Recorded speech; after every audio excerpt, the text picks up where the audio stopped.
Hey everybody, it's Zach Clayton. I am here with the amazing goddess of the grapes, Stephanie Samos, and Dennis Schrader from the Price of Freedom Foundation, and my brother, Mr. Z. How are you all doing? Doing good. Brilliant. Thank you for asking. Awesome. Um, we have a little bit of an interesting show for you today because as many of you guys know, I do a Wednesday night podcast, and we try to. The dogs wanted to say something. My co-hosts are apparently mad because they didn't get to talk, but but we're going to replay this interview because it has so many different things, and just to give you three a little bit of an idea on what's going on, she runs a program where her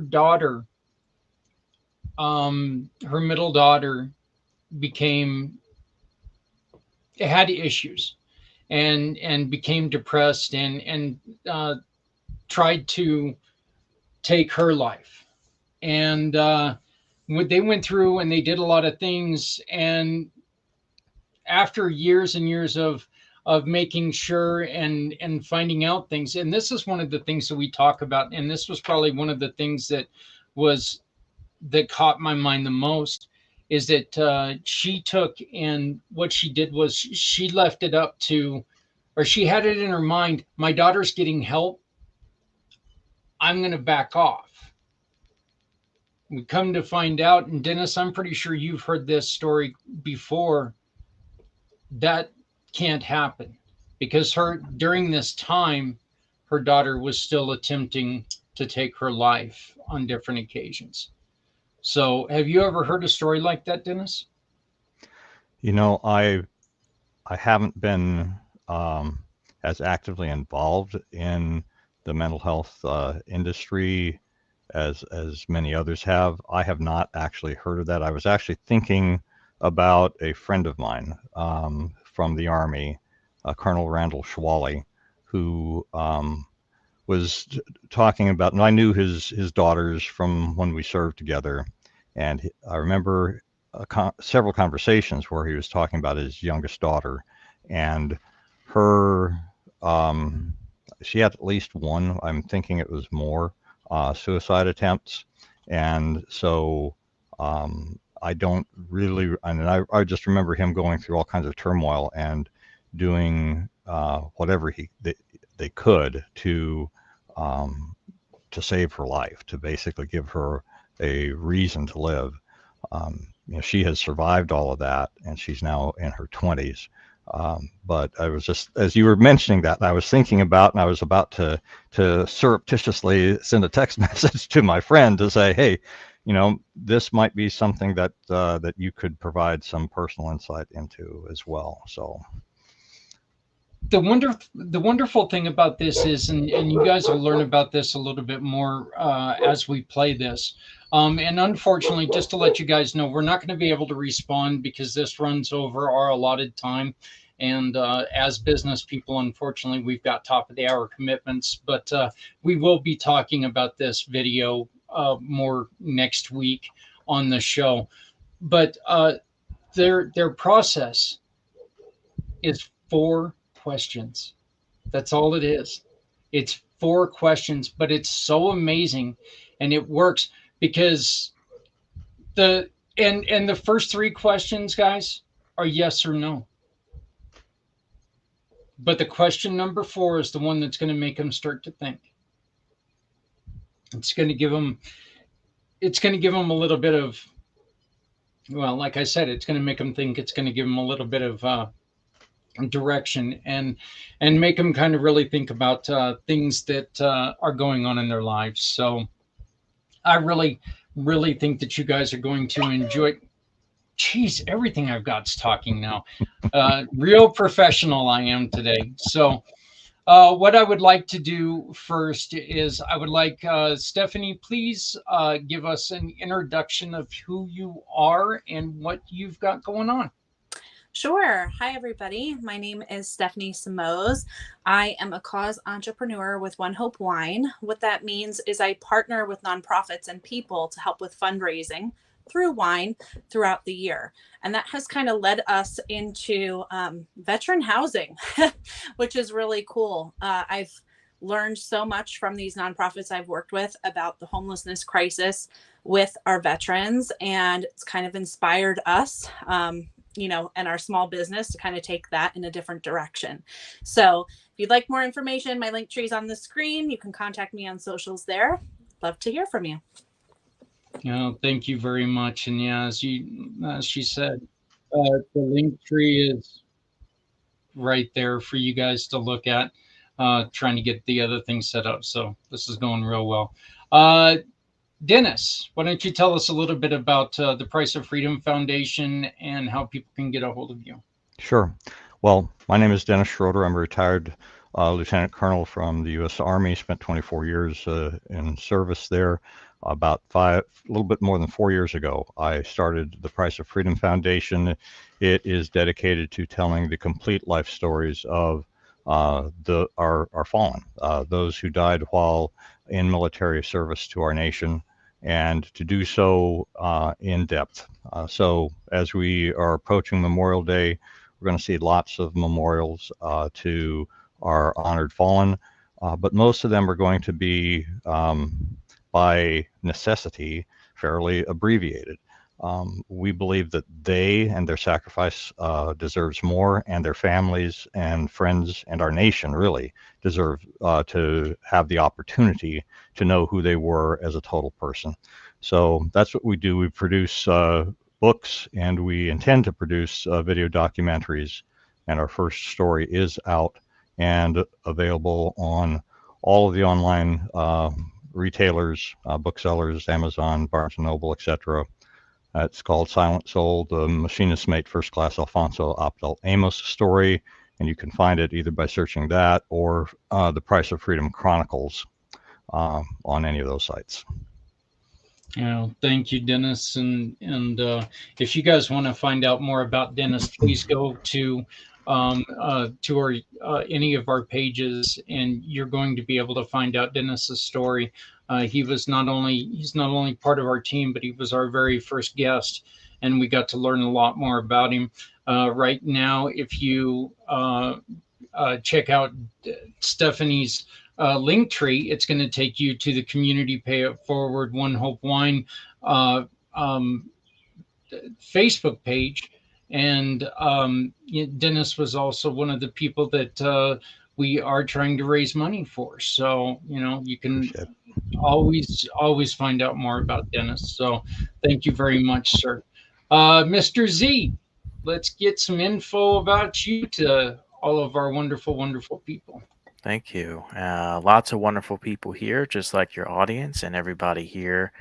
And thank you, my brother from another mother, for having me here. And hello, world. My name is Z, or you can call me Mr. Z. I am a web developer, and I am also a consultant that specializes in helping nonprofits, veteran business owners, and entrepreneurs like yourselves who are looking to announce upcoming events, book online appointments, or perhaps accept donations and sell products without the use of eBay or Jeff Bezos.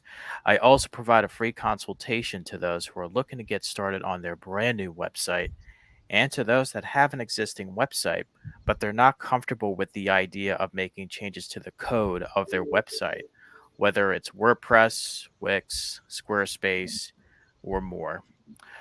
So with that being said, if you are looking to modify, develop, or redevelop a custom ADA compliant website that is specifically catered to your needs, well, let's develop a website Z World is waiting for.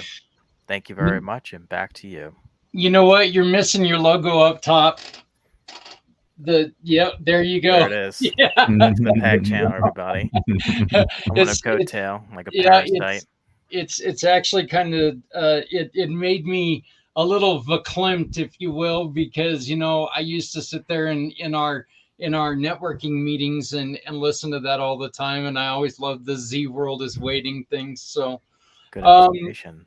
And we are working on getting all of the stuff out. Okay, the Facebook pages.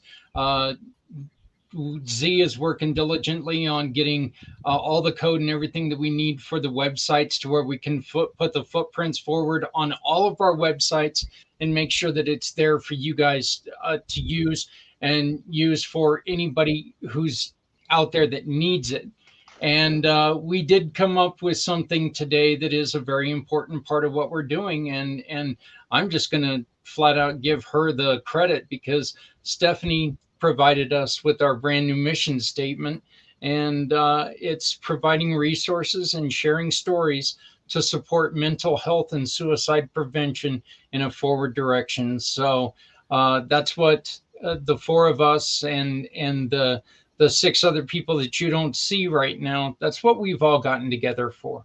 We've gotten together because suicide is a problem. 2020 ended with us losing one person every 11 seconds. And everybody that we bring on is going to try to do their very best to provide someone with some type of support. And as I've stated a million times, and I know a lot of you guys are getting sick of hearing it, every single one of us, we heal differently. We want to make sure that we bring healing resources for everyone that's out there. So please, if you know anybody who falls into line or anybody who has a story that they want to tell or anything like that, just have them reach out on my For My card or go to communitypayitforward.us. Once again, that's communitypayitforward.us. Call me out. Say, hey, we've got somebody who I'd like for you to talk to. If your business has anything to do with trying to help people through mental health difficulties or suicide, if you yourself have a story or know somebody who's got a story, win, lose, they're all stories that need to be told.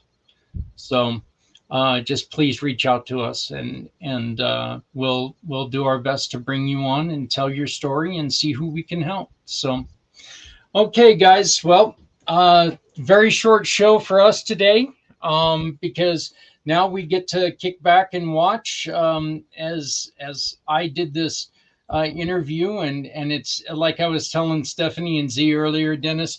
It's kind of one of those things that I have a habit of saying, yeah, this is a great interview, but it makes it sound like I'm good. No, I'm not any good.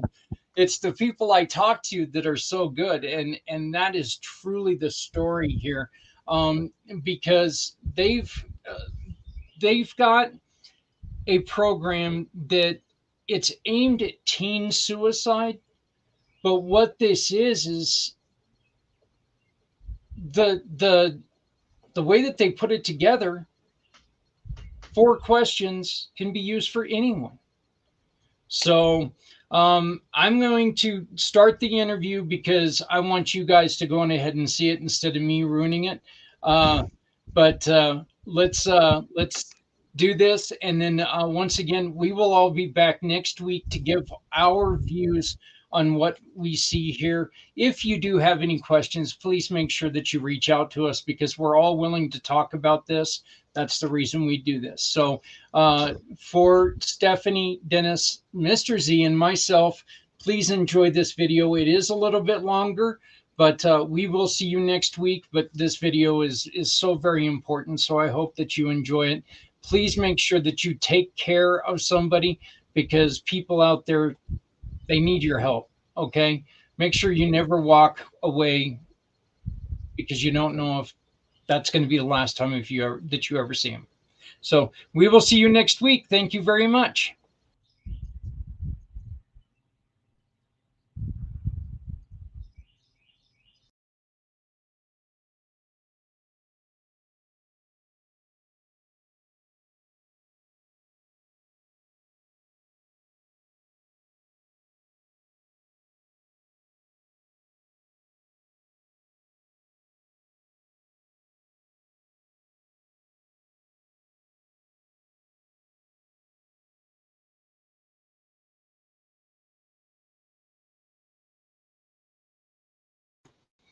All right, so we're having a problem with the sound again, and I don't understand why.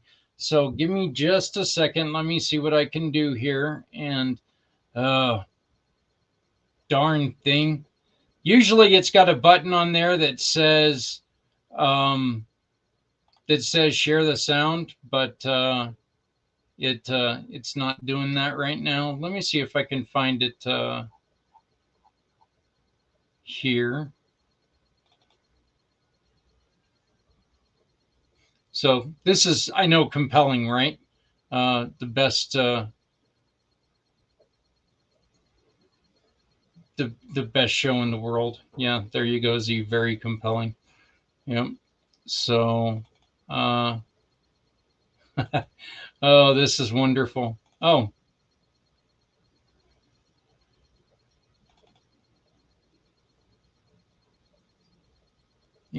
was it April 5th? No, that couldn't have been it. So, um, all right. Well, let me see what I can do on trying to share it here. Share screen again. Entire screen. Ah, okay. Ah, and here's Trevor. Let me do this real quick. Um, hey Trevor, how you doing, my friend? I'm doing pretty well, thank you, Zach. And how about you? We're doing great. We ran into a little bit of a problem, and Okay. the person for the interview is not able to be here today. Mhm. But I have a recording of her, but it's running a little bit it runs a little bit long. So what we're Mhm. doing, because of time constraints for everyone, what we're going to do is we're going to play the video, and then at the end of the video, we'll all come on next week and talk about the video. But can you do me a huge favor, and can you introduce yourself and tell people how to get a hold of you? I can do that. I am the web detective, also known as Trevor Gibbs. I help to protect and serve your brand, primarily looking at your online digital thumbprint. The best way to get hold of me is to use email, which is trevor at thewebdetective.online. Or if you go to LinkedIn, you can find me there. On Alignable, you can find me there. But obviously, our Zach Clayton, he has all the details too. So he'll hook you up. All you got to do is go to the Community Pay It Forward Giving Partners, because that is what Trevor is. Z is right along with him. You go to ADA Compliance, you click on that, and you can find either one of these gentlemen. So, but Mr. Trevor, please either join us or watch us online, and then we're going to come back next week and we're going to talk about this interview. Okay, sounds good. So thank you for joining us, and hopefully we've got this right. So here we go. We're going to try it again. We do have a couple things to announce. One, Mayday, we have a problem is now. Wow, she's excited. Is knowing under footprints forward. And we're using the saying that I created on the 22nd, which is no matter how softly you walk, you still leave footprints. Meaning that whoever you are, if you think people are not going to miss you, if you commit suicide, you are wrong. There's going to be people who there's going to miss you a lot.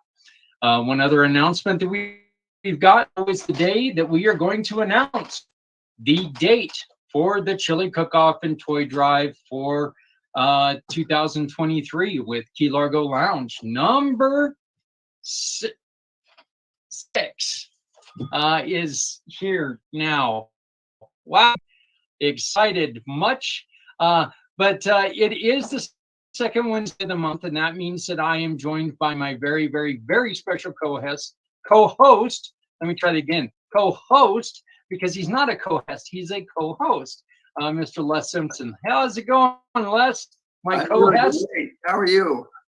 I don't know. Apparently, I forgot how to speak in between the time I press play. I think you have some meat on your hands or something. The dog. Yeah. I'm being attacked by my own dog. I don't know. So, so Les, you got a very special guest with us today. Why don't you go on ahead and make the introduction, and we'll pull her on up. Sure. This is Jackie Simmons. She's world famous speaker, author, and she has a nonprofit about teenage suicide. But I was telling her about this veteran group, and she said adults work just as well. And so she really wants to educate us on what causes the problems and what we can do about them, because she is the expert on this. And I'm very excited. She's done TED Talks. For anybody that knows what that is, that's a very special talk that only certain people get to do. She's done them. And now she's going to actually reiterate it on this show, which is quite a privilege for us to watch. Well, that's great. And so we are thrilled to bring on Mrs. Jackie Simmons. How are you doing, Jackie? I'm delighted to be here. Well, I'm very, very happy that you are joining us. Yes, February 22nd, for the last 2 years, I've done a 22-hour podcast that was about veteran suicide, because the numbers were, they are what they are. And one of the things that my studies have brought up were the number that caught me most off guard was the one that I put up in that video, in that by the end of 2020, unfortunately, we had one suicide every 11 seconds in America. So tell us a little bit about your program, and then we are looking for someone, if you would like to learn more about this and see how the program works. We're looking for a volunteer. If we don't have a volunteer, I volunteer. All right. Before somebody volunteers, permission to interrupt, sir. Yeah. Before somebody volunteers, let's let them know what they're volunteering for. I should ask you before I volunteer, because if you make me cry, well, that'll be funny, and it could only make my ratings better. So. Well, there's something special that happened on January 21st of 2021. I'm sorry, January 16th through 2021. That's when I stood on a TEDx stage in a ghost town known as Las Vegas. Yeah. It was the height of COVID. There was no traffic moving on Las Vegas Boulevard. There were no pedestrians. Vegas was dark and it was quiet. And when I walked into the room of my TEDx, the only audience that Vegas would allow was the other speakers. So while I stood on a TED stage in Las Vegas, it's not what most people experience. I'd like to take you back there with me for just a few moments, with your permission. We're going to visit my journey that got me to this TEDx stage after we have the talk that saves lives. That's what we'll be volunteering for. We started with 3,000 a day. 3,000 a day. That's the number of teenagers who attempt to take their own lives every day, just in the USA. By August of 2020, oh, by the way, that number is from August 3rd, 2019. Come back to that date. August of 2020, the Center for Disease Control said that 25%, 1 out of 4 of every young adult is suicidal thinking. Think 4 people you know between the 14 and 24. One of them is struggling to stay alive. And that's what we've learned. It's summer.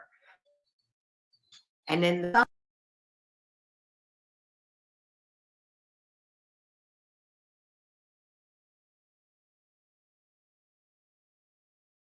summer of 1995, in June, at the start of summer vacation, none of this was on my mind. My 3 daughters were in high school and middle school. They were getting ready for their summer trip to visit their dad and his family, 1 state away. 3 daughters, travel means only one thing: shopping. My middle daughter, Stephanie, was in between her sisters, in between schools, and in between clothing sizes. Any woman knows where I'm going with this. Shopping became an adventure. Outfit after outfit, store after store, nothing fit her. And at the end of the day, we came home with nothing except an attitude. Stephanie stormed upstairs and into her bathroom, and I collapsed on the sofa, grateful to be off my feet.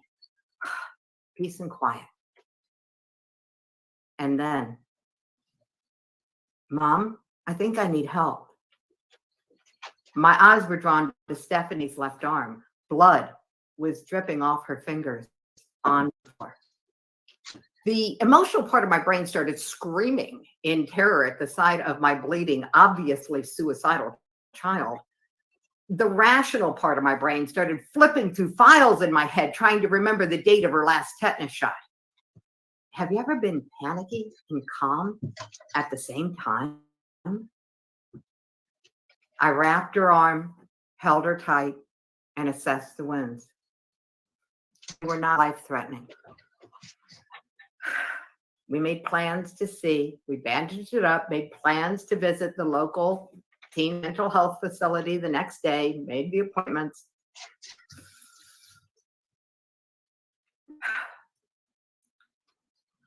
Eventually, all the tears stopped. All the mutual I'm sorries were shared, and she slept. I couldn't risk being away from her, so we slept in the living room on the futon. And between us, her hand note, her promise not to harm herself while I slept. Yeah, right, like I was going to close my eyes that night? All night, I stared into the darkness in the direction of the ceiling, listened to her breathe, and wondered, what just happened? How the hell did this happen? Who's to blame? It had to be somebody's fault. What followed? Years, counseling, therapy, medications, interventions, hospitalizations, and 13 more attempts. I sold myself on the idea that as long as Stephanie was getting professional help, we didn't need to talk about it. The truth was, I didn't want to talk about it. Would you? Would you want to know what made your child unhappy that they dying was better than living? I didn't want to know, so I didn't ask. And then, August 3rd, 2019, Stephanie is giving a 7-minute talk, a message that matters. The hotel, the conference center on the outside of Sarasota, Florida. It was already hot that morning. I walked into the conference room and greeted the 12 speakers that I trained. Oh my God, Stephanie looked amazing with her hair pulled back and a flowery top, bright skirt. She was in that nervous, kind of excited state you get into right before you give a talk. She was the first one up. The audience took their seats and the lights dimmed. Everyone help me welcome Stephanie Ashton. Oh my God, I was so proud of her. She walked up confidently, shook my hand, and with a startling statistic, 3,000 a day. That number of teens lives every day. In the back of the room, I was stunned twice. First, because I had no idea the number was that large. And second, because I had no idea suicide was her topic. Her next sentence. When I was after a bad day of shopping, I stood in my back of not fitting any clothes was just more proof that I didn't fit in anywhere. And that pain was more than I could bear. So I took a razor and cut into my left arm, trying to end the pain and my life. in the back of the room, I felt the blood drain from my face. I felt myself go pale. I wasn't prepared for this to be happening. And Stephanie continued. She said, outside of professional help, it's not my only attempt. There were others. And outside of professional help, we've never really talked about it. I've never really talked about it, especially not with Mom. Mom and I kind of talked around it. It was too personal, too painful. Mom had others. Well, we had to talk about sex. We had to talk about drugs. We had to talk about alcohol. Then I went to college on a dry campus. Oh, that means the kegs are hidden in the showers at the girls' dorm. We had to talk about alcohol more than once. But we never talked about suicide. And the truth is, I still struggle with suicidal thoughts. In the back of the room, I went from pale to bone cold as I faced the reality of the struggles that my daughter had to go through alone because I didn't have the courage to talk about suicide. Only my 30 years of Sandra Schmidt training kept me from crawling into a corner and just crying my eyes out. Have you ever been hijacked by a bad memory? Stephanie wound up her talk. Along my suicide avoidant journey, I've learned a ton of coping skills. Now, I want to get these skills to teenagers before they need them. Yes, before they need them. Oh my God, there wasn't a dry eye in the house, including mine. Stephanie got a standing ovation. People rushed up and they hugged her and they thanked her for being so brave, so willing, so vulnerable. And in the back of the room, I was frozen, rooted in place, torn between pride for her bravery and guilt and shame for my cowardice. After that day, Stephanie and I decided to work together. Who knew that was possible? We founded the Teen Suicide Prevention Society. But before that could happen, something else happened that day when I was standing in the back of the room. It hit me. 3,000 a day, the number of teens who attempt to take their own lives every day, means that over 6,000 parents start to live the guilt nightmare that I lived. That means that over 20,000 grandparents, aunts, uncles, brothers, and sisters start to live the guilt nightmare that I've lived every day. This means every day that hundreds of thousands of classmates, teachers, neighbors, boyfriends, and girlfriends all start to live the guilt nightmare that I'd lived. Probably all just as blindsided by it as I had been. And then I wondered, what if Stephanie was right? What if the key to ending teen suicide was as simple as having the talk before they need it? Before they need it. Oh my God, something so simple and obvious that experts have tripped over it. Simple and obvious, like putting wheels on luggage, kind of obvious, or putting ketchup in bottles that you could squeeze. Simple and obvious. When we started working together, we wrote a book. 20 authors came together sharing their inspiring story. The goal was the book in the hands of teens. So I took a case of books to the local high school. We had a group. I shared our vision that we would give books out to teens for free. And they could use the stories to help break the silence with their friends. And after we went around and I shared it all, then I asked the kids in the room, do you have a story? Do you have a friend who's tried on? And they went around the room, one after the other. One young lady lost her first friend to suicide in elementary school, and her second friend just the year before. She was only a sophomore. When I was done at the high school, I went out into my car and sat there and cried, because it was not just some of the kids or most of the kids, it was all of them. 100% of the kids in the room had a story, and I'll bet their parents were just as clueless as I had been. So we decided nonprofit, and because the world loves a good joke, the Teen Suicide Prevention Society was founded officially as a nonprofit on April 1st, 2020, the day they closed all the schools in Florida for COVID. So we couldn't get into the schools. We couldn't reach out. So what we did was take and pivot. And we started teaching people how to have the talk that saves lives. The talk that saves lives is a simple, guided, neuroscience-based script. It is very, very easy.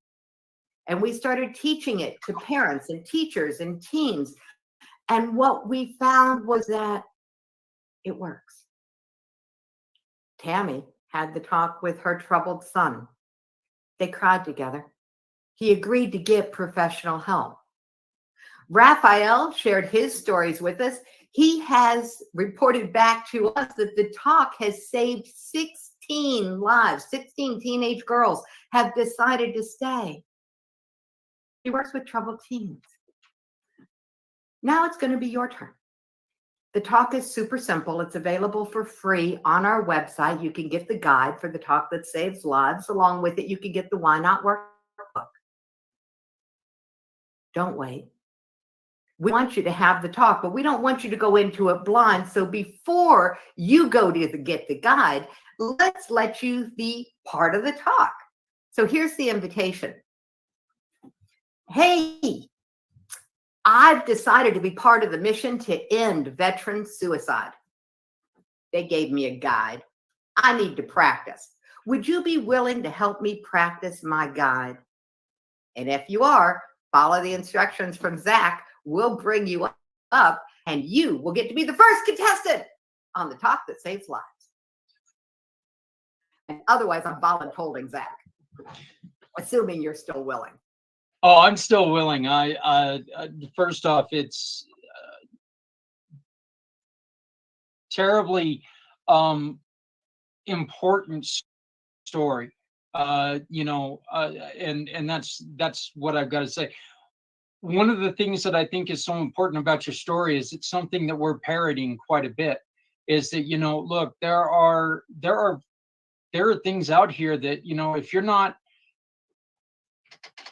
in which I can understand, as a mom, you're thinking that you put your child's life into the hands of a professional, so everything should be okay now. Everything should be okay. This is the way, this is the way it's supposed to be. Where I back out, I let them do what they do, and they take care of this. That absolutely is not the way it should be, though. You can't let it be that way. Here's what happened. And there are probably other people who've heard this. Have you ever heard somebody say, but if I talk about suicide, won't I be putting the idea into their head? No. That's a myth. It's a myth. I loved what you all have on your pictures where you say silence is deadly, because we absolutely know that it's true. The Center for Disease Control says that the refusal to talk about suicide is in and of itself a risk factor for suicide. Yeah. So silence isn't golden. Silence is deadly on this topic. So what we've done is create the tools that make it safe. Because here's what we've learned. The number one reason that people do not want to talk about suicide, according to my daughter, she's an expert, she didn't want to be a burden on the family. The number two reason we've discovered that people do not want to talk about suicide is not want to be made to go see someone. Why? Because they often have a traumatic background. And what we have known to be true is that starting with oh my God, for Stephanie, every time she started with a new doctor or a new therapist, she had to tell her history again. And she went backwards, not forwards. It was re-traumatizing to the extreme. Oh, so by the way, at my company and at the nonprofit, our prime directive, no one gets re-traumatized on our watch. That's why it's a scripted talk. Someone using the guide has to commit that they will read it. That's why the invitation is worded the way that it is. They gave me a guide. I need to practice. The person you're practicing with knows you are going to be reading the guide. This prevents direct eye contact. Absolutely important. You're reading the guide. You're creating a safe space. They know that you don't think they're at risk of suicide. They're only having this conversation with you to help you. Guess what you've just done? The minute you ask someone to help you, you have lit up the pleasure center of their brain. Their interior, their internal 3-year-old is going, oh, goody, goody, I get to help, I get to help. Teenagers still want to help. They just don't jump up and down quite so much. So they get to help. You've lit up that part of the brain. You're already building out an emotional buffer for them on this topic. This is critical. So do we have a volunteer, Zach, or is it going to be you? Looks like it's going to be me, but I've got one question for you real quick, Jackie. One of the other things that we've been really putting an emphasis on is that, you know what, if you are not the one who can talk, because there are people who just physically and mentally cannot handle the talk themselves. Mm-hmm. Jackie, how important is it to go and find somebody who is strong enough to do it? Okay, you're talking about something that I want to highlight, a significant difference. You're talking about a conversation designed to intervene in suicidal thinking. That's in the hands of an intervention specialist. And there are trainings for that. That's not us. We are a pure prevention program provider. We are way upstream. That's why the invitation's worded that way. And here's why. COVID started shutting everything down. Most of the networking went online. And even when the networking started being in person again, the same thing held true. As soon as someone knew that I was connected with the Teen Suicide Prevention Society, the private chats would start. If not to me, then to post. What did I learn in my very unscientific experience? There's one in every room, at least. In every room, there is at least one person grieving the loss of a loved one to suicide. And in every room I walk into, there is at least one person struggling to stay alive. And the truth is, you can't tell by looking.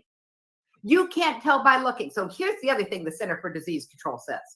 The #1 risk group in the world for suicide is the person who's had a previous attempt. The second highest risk group for suicide in the world is you. If you know someone who's tried or died. You. How do I know it's you? Because I'll bet you know a celebrity chef, a gifted singer, a talented comedian. And thanks to media, we are all in a higher risk group than we used to be. Oh, and here's my rant on the topic. If you're a celebrity, you don't have the right to take your own life. Because the minute you do, everyone who has followed you is now at a higher risk for taking their own life because of something in the brain called a mirror neuron. I believe that if you're a celebrity, you have to step up and get help, or step back and get out of the limelight. There's that young little girl who had it, and I wish that I would have known that this was coming up, because I'd love to give her the credit.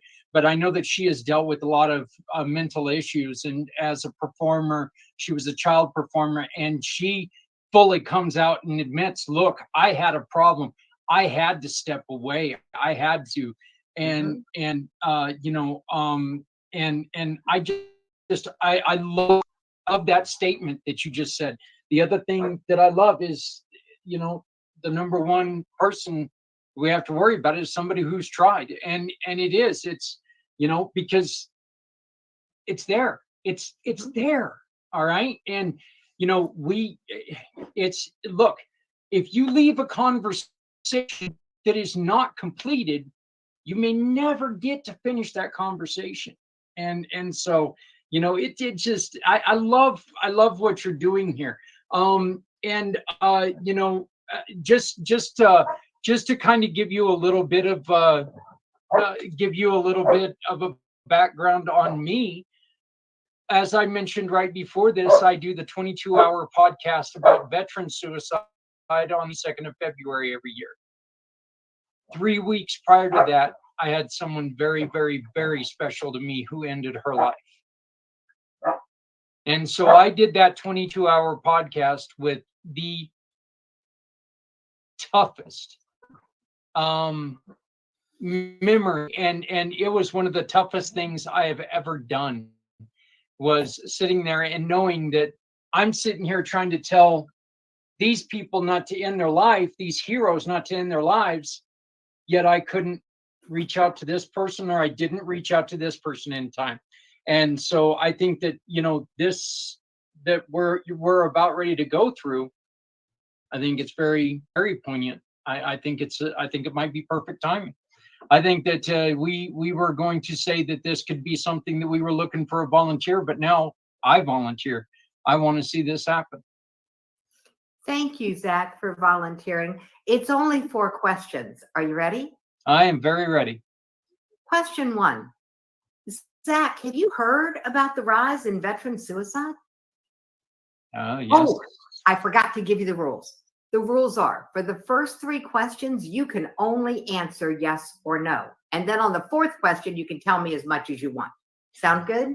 Boy, it's a good thing you said that, because you can ask less. I don't shut up. So yes. All right, good. We'll start over so everyone can get this. Question 1. Zach, have you heard about the rise in veteran suicides? Yes. Thank you. Question 2. Do you have a story? Do you have a friend who's tried or died? Yes. Thank you. Zach, question 3. Have you ever thought of leaving that way? No. Thank you.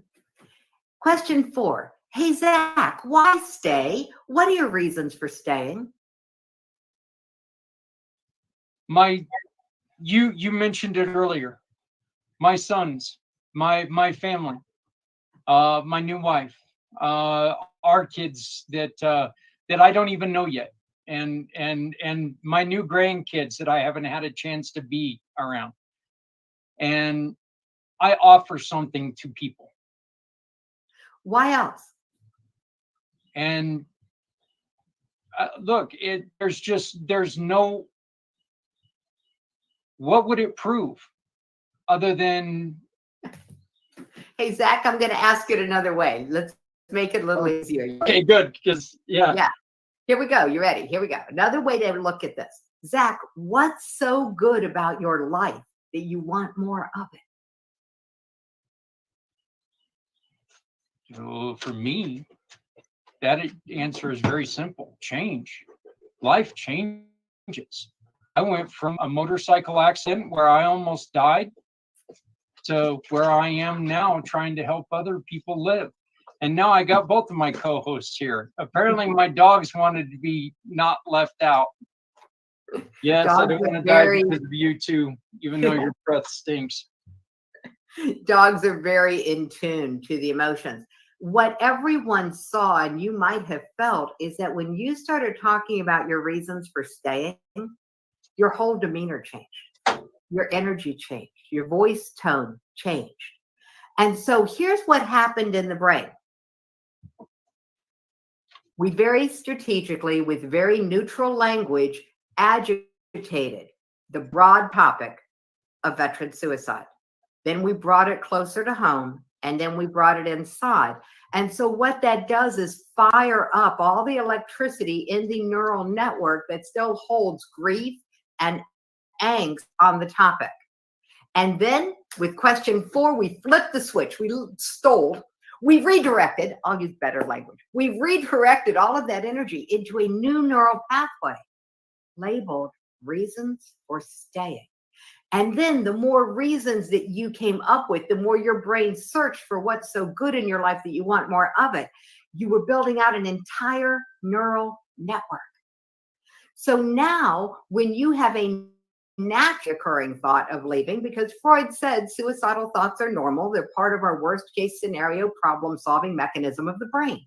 So there's no problem when they don't stay around. So what happens now is you have a thought of leaving, it's going to hit this new filter in your reticular activating system in the RAS, and it's not going to hang around. It's like coating you with a Teflon. So congratulations. You now have a buffer between yourself and an edge that I don't need to know whether or not you were near, and you may not even know you were near. Jackie, let me ask you a question, and this is something that I strongly believe in, and I kind of see a correlation here of these two.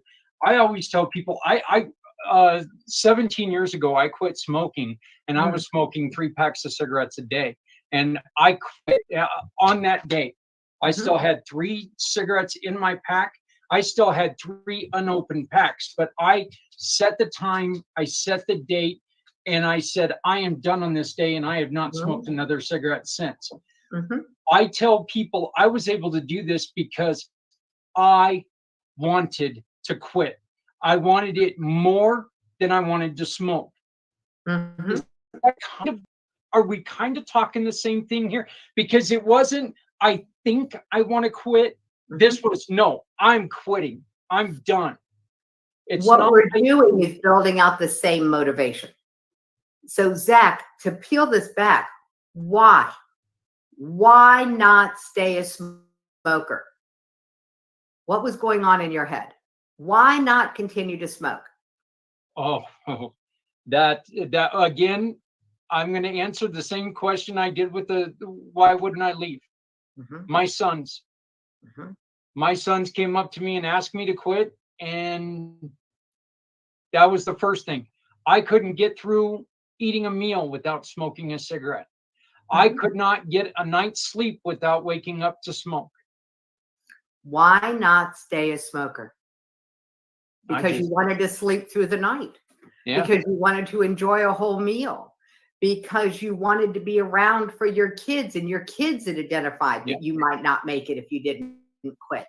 These are your reasons. And so this is the premise behind the Why Not Workbook. And you're right. It's exactly the same thing. When you start adding up, we call this building up evidence. When you start adding up evidence, building up evidence that life is worth living, that there are things you still want, that there are things you enjoy.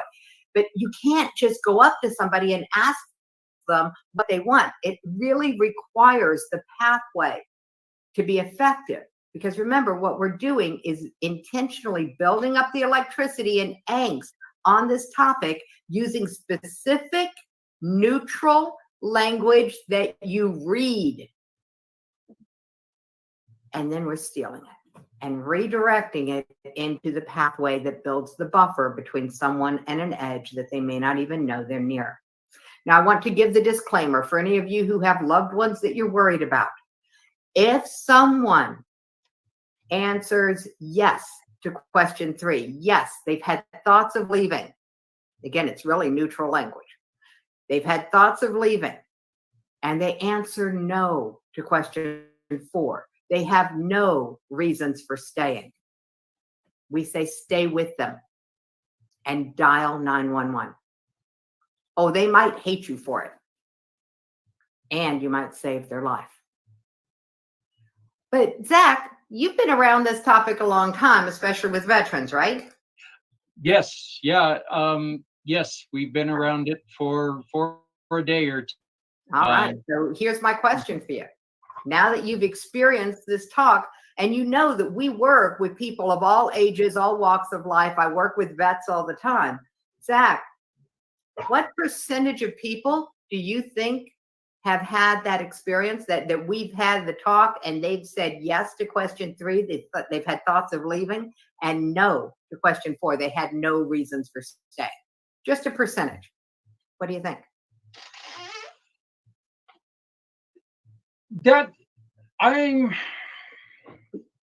That's a tough question to answer. Yeah, just a guess. Because truthfully, thankfully, everybody that we've talked to so far has recovered or is on the way to recovery. Right. So remember, you're talking about an at-risk and known at-risk population. I'm talking about the population in general.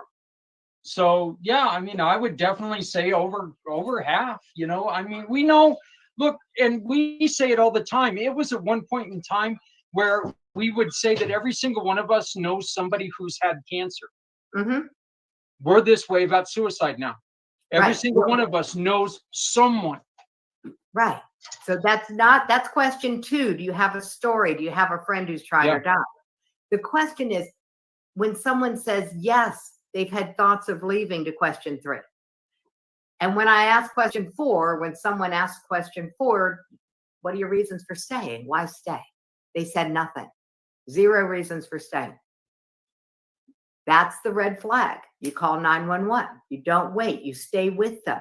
How many do you think there have been out of the thousands of talks? Just a percentage. I'm going to say with your program, with the way that it's thoughtfully put together, honestly, the number's probably pretty low, probably about 15%. That's pretty around the ballpark of what people guess. The truth, 0. 0. 0. And the reason is because people who are masked depression and suicidal thinking will lie. Yeah. They will lie. And you know what's so great about it when they lie? Their unconscious mind is to give answers to the questions, reasons for staying. And even though they're making them up, their brain is building out the same file folder in their head labeled reasons for staying. It builds out the same buffer, even if they lie. And disclaimer, sorry guys, I kind of forgot to mention this, but every single person who would listen to this, who would listen to Zach answering the questions in this talk that saves lives, every single one of you, because of a little thing called mirror neurons, you just walked further away from an edge that you might not have even known you were near. As Zach came up with his reasons for staying, your brain was playing along. Exactly. And that is one of the reasons, Jackie, why we thought, myself and the group of people I work with included here, this is one of the reasons why we thought that this is important enough to talk about. Mm-hmm. Every single one of us is going to heal different. Mm-hmm. We need to make sure that everything is out there, because those who aren't comfortable in a kumbaya setting, Mm-hmm. guess what? If that's all you offer them, they're going to walk away from it and nothing's going to change. Here's what we This gives us another option. So yeah, well, I'm going to give you another option. Have you ever heard of the positivity professor, the guy named Sean Aker? He's from Harvard University. I He's actually have not. He's not only a graduate of Harvard, he also started their positive psychology department. He's there when that whole thing started. And he delivers what is arguably the funniest TEDx talk of all time. So I'll make sure that you have his name spelled correctly. It's just SHAWNACHOR. And his topic is called The Happiness Advantage. When I was reading through his books, he's written several. He wrote the books before he did the TEDx talk, kind of backwards from the way most people do it. It was his 3rd book where he said, we got it wrong. In the positive psychology world, we were studying what helps people in college and high pressure environments like Harvard, what helps them succeed. And what we were looking for was, how supported are you by your community? So we were asking questions about, did their friends call them? Did they belong to a club? These kinds of questions, and we could find 0 correlation. Year after year, 0 correlation between how well you're supported by your environment and your community and whether or not you thrive and succeed in life. And then we realized we were asking the wrong question. We started asking, what do you do to support your community? How many people do you reach out to in your community each week? And we started asking the opposite question. And what we discovered was an 86% correlation between your involvement actively supporting other people and your ability to thrive in high pressure environments, intense environments, and to succeed in life. The reason we wrote the talk the way we wrote the talk is because when you get the guy and you are asking these questions of someone else, the reality is you are suicide proofing two people. Out a buffer, both of you, backing away from the edge. And what we believe is that if you can build out a big enough buffer to back somebody away from the edge, you will never have to talk them off a ledge. And that's the premise behind what we do. We have tools for intervention. We have the Why Not workbook. Did that for free at the website too. That game I played with you about smoking, where you get ready to argue for what you want by asking them why not keep doing what you don't want. So that's all scripted out for people that they can fill it out like a journal. They can work with that. It's really easy. But we've got a bigger tool now, Zach. Last year, a group of very talented musicians and lyricists wrote a song. You can find it on the before you decide. You want to share that? Yeah, let me go on ahead and if I have your permission, I would love to share this and share the video with it. Awesome. That would be great. All right. Well, here, let me go on ahead and get this set up here real quick. I just so we will go on ahead and play this video so everybody can check out. So do you want to introduce who this is? The young man's name is Logan Klaus. He was one of the group of lyricists who came together to write the song. It's his image on the cover. It's him with his guitar and the firelight in his face, so you can't really see his features. Behind him is a black lake because it's dark outside of the fire. That night was the last night of his friend alive, and that's why they chose that picture for the cover of this song.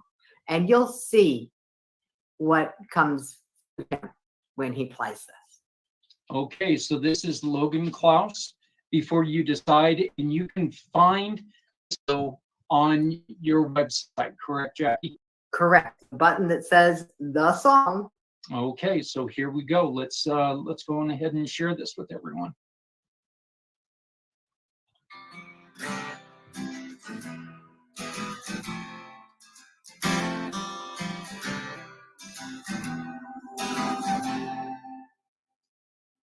Listen,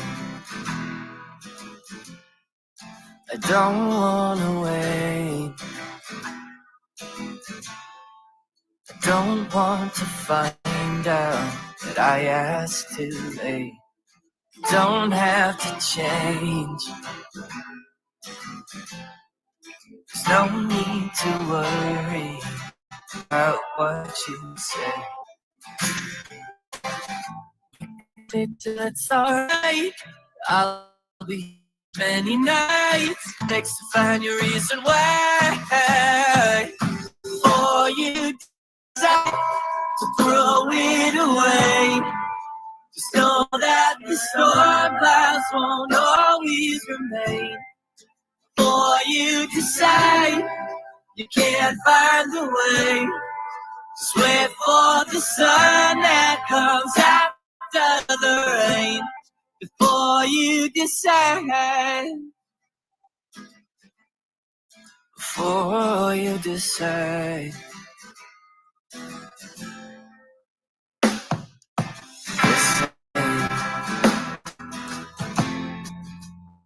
Say I know, but I promise I'll go. Oh, the distance I understand. Our position, you don't have to feel so distant. You can stay till it's alright. I'll hear as many nights takes to find your reason why. Before you decide to throw it away, just know that the storm clouds won't always remain. Before you decide you can't find the way, just wait for the sun that comes after the rain. Before you decide. Before you decide.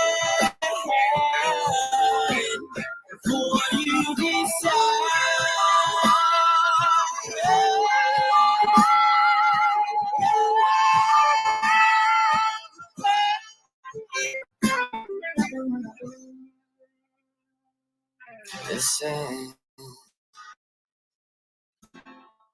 I don't wanna wait. I don't wanna find out that I asked too late.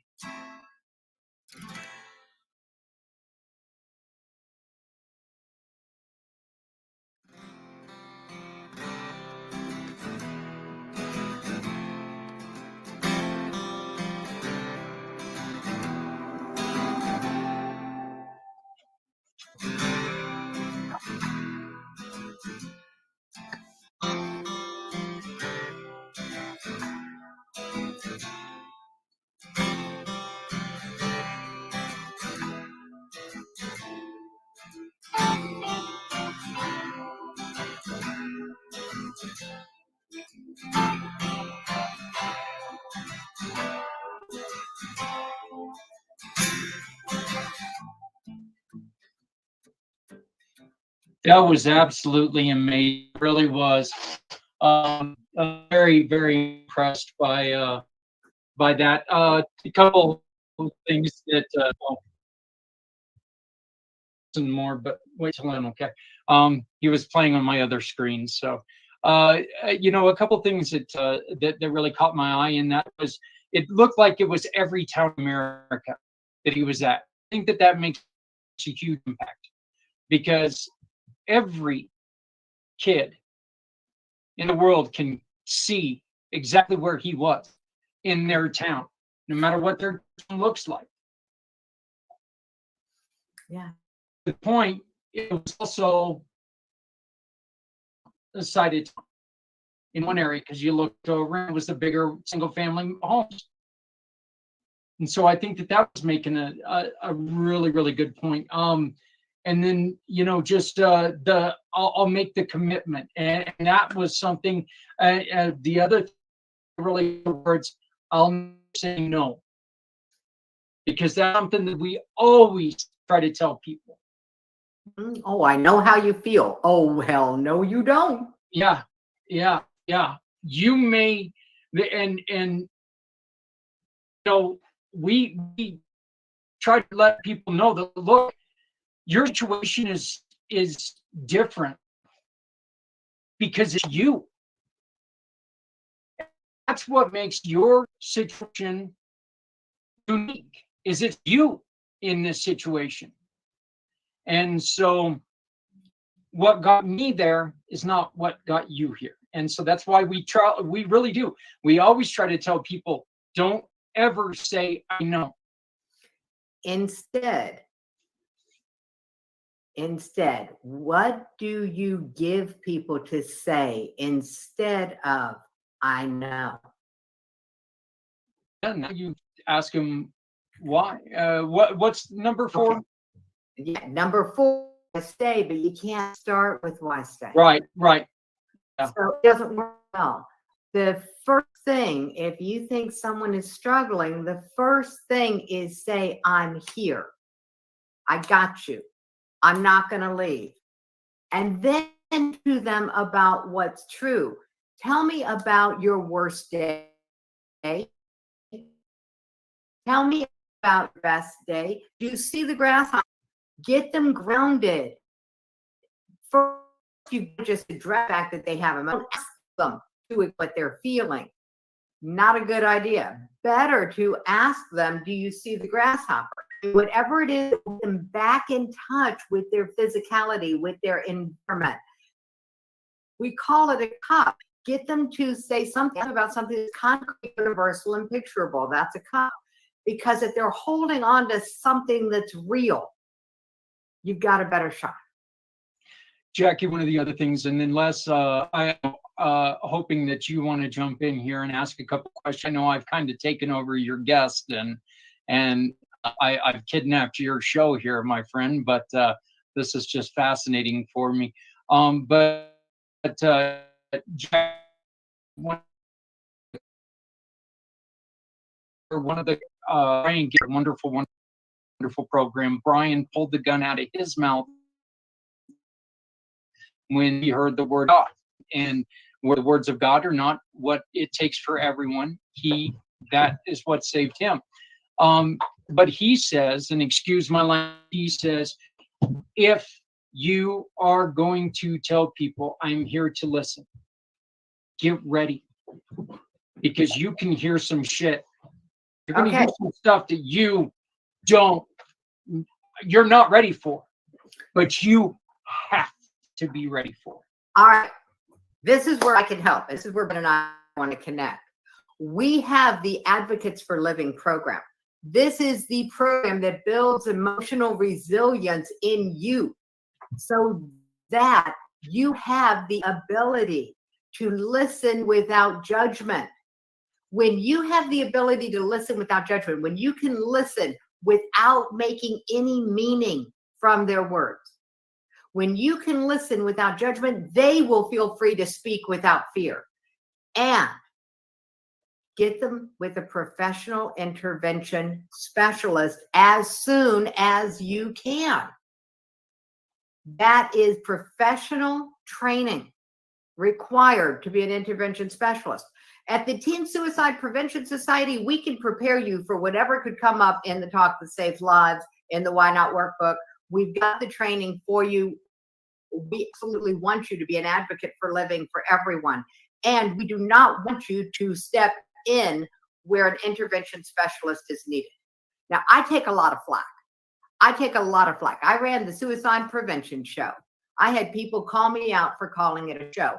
I had people say, your message hit me like a slap in the face. How dare you put suicide prevention and fun in the same sentence? Suicide prevention is a fight, a daily struggle to stay alive. And I said, after some soul searching, who am I? Who do we want to be? And I said, you need intervention. You're already struggling with suicidal thinking. It's too late to prevent you from struggling with suicidal thinking, which is what we do. We prevent the problem from occurring. We are way upstream. And if our message that upstream is fun, that suicide prevention, pure prevention is fun, drives you away from us and into the waiting arms of an intervention specialist, our message is doing its job. That's fantastic.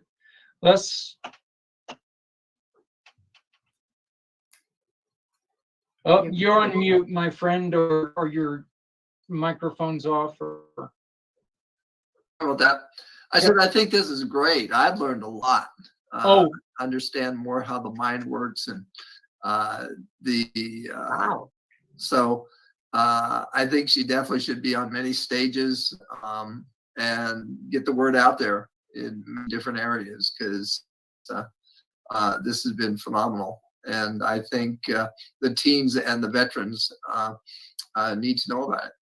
Can you imagine what would happen in the world if we got teens to have this talk with vets and we got vets to have this talk with teens? We might solve two problems.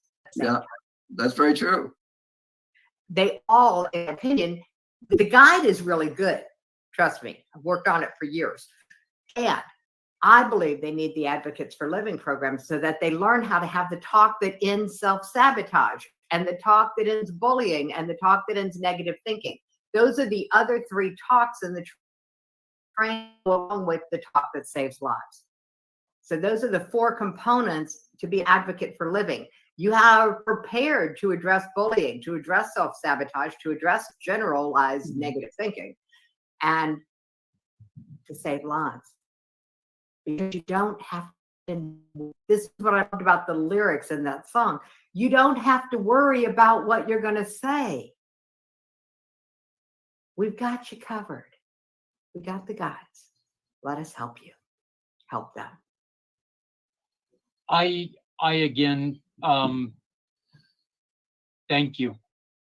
This was, as Les said, this was eye-opening, and as much work as you guys put into it to make it as simplistic as what you've done. Let me ask you one last question. Unfortunately, we're coming up to the top of the hour. But let me ask you this question. do parents kind of look at you at first and go, what? No way. There's no way 4 questions are going to save my kid's life. What they tell me is, not kid, my kid's not in trouble. Yeah. And every parent who's looking for signs, if you are waiting for signs, you are looking for trouble, because the reticular activating system is set to a default setting that my child's okay, which means that even if there are signs, your reticular activating system will not let you see them. And it is not your fault. It is not your fault. It is the way it really works. And one day you'll understand this. I believe we are in the suicide war with 2 A's. We're all at risk. Once you accept that your child is at risk, the child in this day and age, suicide, you want to get scared? Ask your kid what they call suicide in his school. Around where I live and on the internet, teenagers are talking about suicide as self-deleting, like it is no bigger deal than hitting the delete key on a keyboard. Our kids know suicide. You need to know the talk. They know suicide. They also don't know fear anymore, and they're not afraid of it anymore. They don't see, they're not thinking. They They're lost not autism. They can't think about it. Their prefrontal cortex is not fully developed. Mhm. And we can go off on 2 tangents here. The first one is they have a thought of leaving. They can't talk about it. Why? Because all the suicide prevention programs out there say, it's safe. Tell us. We're going to love you. And then they see their friends being carted out of the counselor's office in handcuffs, escorted by policemen, and put in the back of a police car and taken into a 72-hour psychiatric hold. That does not feel loving and safe to them. So they are not going to break the silence. That's why Yeah. it's up to us. Wow. It's up to us. And by the way, it's no different with adults. In Florida, we call it the Baker Act. In New York City, the director of the Suicide Institute had a doctor, and the nurse said, great, I've got your intake forms. Oh, wait, do you really want to answer this question this way? The guy says, I'm not going to lie. He's the director of the Suicide Institute. The next thing he knew, he was in a wheelchair with an armed security guard on either side of him, being wheeled into the psychiatric intake ward. The rules are there, and they were designed that seemed like a good idea at the time. And in reality, sometimes it's not. And so once you understand what we're up against, we can say all of the words that we want. If we don't do something different, we're going to lose a generation. We've already now losing 27 veterans a day. The new numbers just came out. It's not getting any better out there, guys. They haven't released the numbers about teenage attempts. It's not getting any better. No. The only thing we can do is change what we do. And what we want is for everyone to just say, I might be at risk too, because I know a celebrity chef. I know a talented comedian who took their own life. Maybe I'm at risk too. Let me read the guide. Read it yourself. Read it out loud. Let your reticular activating system get reprogrammed yourself, and you will stop being so afraid. Learn about these simple ways to help break patterns. Because when that kid gets the thought and they're scared to talk about it, what do you do when you're scared about thinking about something? You try not to think about it, right? Yep. You ever tried not to think about an elephant? I dare you. Try not to think about an elephant. How many of you have prancing pachyderms in your brain now? What happens when you try not to think about it is you're stuck thinking about trying not to think about it, which is doubling down on it. This creates a negative echo chamber in the brain. Your subconscious mind is elegantly designed to bring about what you think about. This is the law of attraction in action. Now you've got the brain trying to make plans and look for opportunity, what you're thinking about, which is suicide. And all it takes in a teen is for subconscious plan to cross opportunity. And that's why we have jump nets on bridges, because teens are waking up in emergency rooms going, I don't know what happened. And it's true. When you ask a teen, with all blessings to all suicide intervention programs, they are the reason my daughter is still alive, and this is where they're broken and backwards. They say, do you have a plan? The teen, in all honesty, is going to say no, because it's not a conscious plan. This is how your brain really works, guys. And it's working against the teenagers because they don't have a fully developed prefrontal cortex. They don't have a pause button. They don't have the value of perception. It's not there yet. Jackie, I'm just going to say all the love in the world to you for what you've done. All the love in the world to your daughter for what you guys have done together. Please keep up all the great work, and feel free to come on and join us at any time, because we want to keep up with what you're doing. I'm going to be reaching out to you in the next couple of days to find out if Community Pay It Forward can lend any assistance to you guys, because we would love to be part. We're going to be talking to one of my long-term great friends and partners here in just a minute, and I think that he was watching a little bit of the show before he came on, and I know that this is something that, you know, we've been talking about for a while, just because this is something that, again, it is affecting society now. Mm-hmm. It's not affecting a subsect of a society. This is affecting society in a whole. So, but Jackie, once again, it is teensuicideprevention.com. Teen Suicide Prevention Society. Think Society.com. Teaspoons. TSPS. We call it teaspoons. Well, like I said, and all you have to do is go on there and get the guide here, and the guide is absolutely free, right? Absolutely. There you go. So, and free is a really good number for people who want to save someone's life. So I think everyone can afford free when it comes to saving your son or daughter, niece or nephew, or even neighbor's life.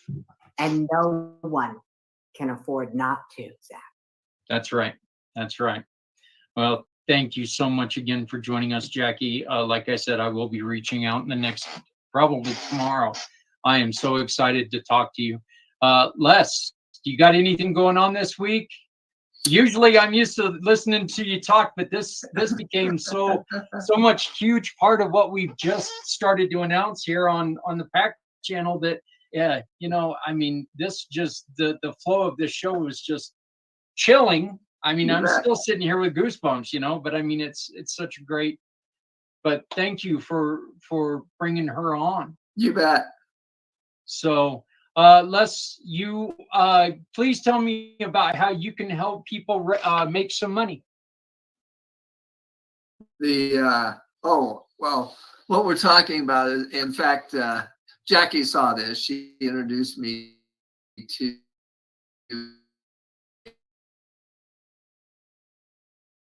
doctors.